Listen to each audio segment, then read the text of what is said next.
Now let us discuss two very important terms in compass surveying, that is fore bearing and back bearing. Okay. Now we have already learned what is a bearing. Bearing of a line is nothing but the angle it makes with a fixed direction. That is a bearing.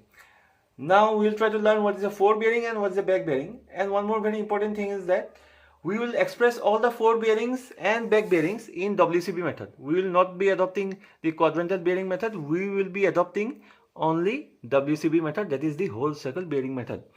Okay, now let us try to understand what is fore bearing and what is back bearing. Suppose we have a line AB on the ground. A, B. We are conducting survey in this direction. Okay, this is the forward direction. So if we measure the bearing of this line, so there are two ways we can measure the bearing of this line, from point A, point B. So if we measure the bearing of this line from point A in this direction, that is the forward direction, that bearing will be called fore bearing. So let us, what is going to be the bearing of this line? How we are going to measure the bearing of this line? Suppose this is the north direction.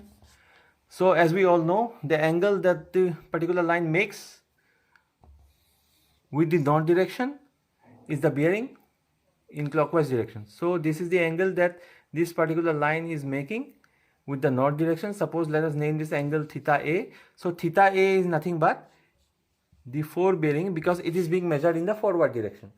So now if we measure the bearing of this same line, if we measure the bearing of the same line in backward direction, in this direction from point B, then that particular angle will be this one, the angle of this line making with the north direction in clockwise direction. Let us name that angle theta B, and because it is being measured in the backward direction, that particular angle is called back bearing.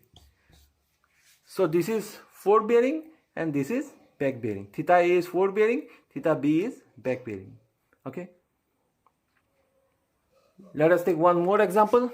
Suppose we are starting from point A and we are moving in this direction, point B.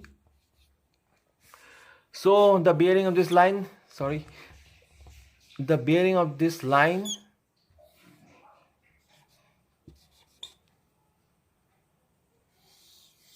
so theta A. So we are starting from point A and we are moving in this direction. So this is our forward direction. So theta A is your fore bearing.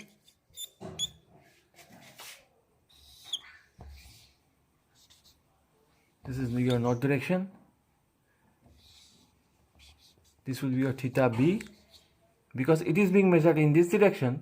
So theta B will be your back bearing. Okay, clear? And one more very important thing, the difference between fore bearing and back bearing will always have to be plus minus 180 degrees. This is one very important thing. The difference between fore bearing and back bearing will always be plus minus 180 degrees. Always remember this.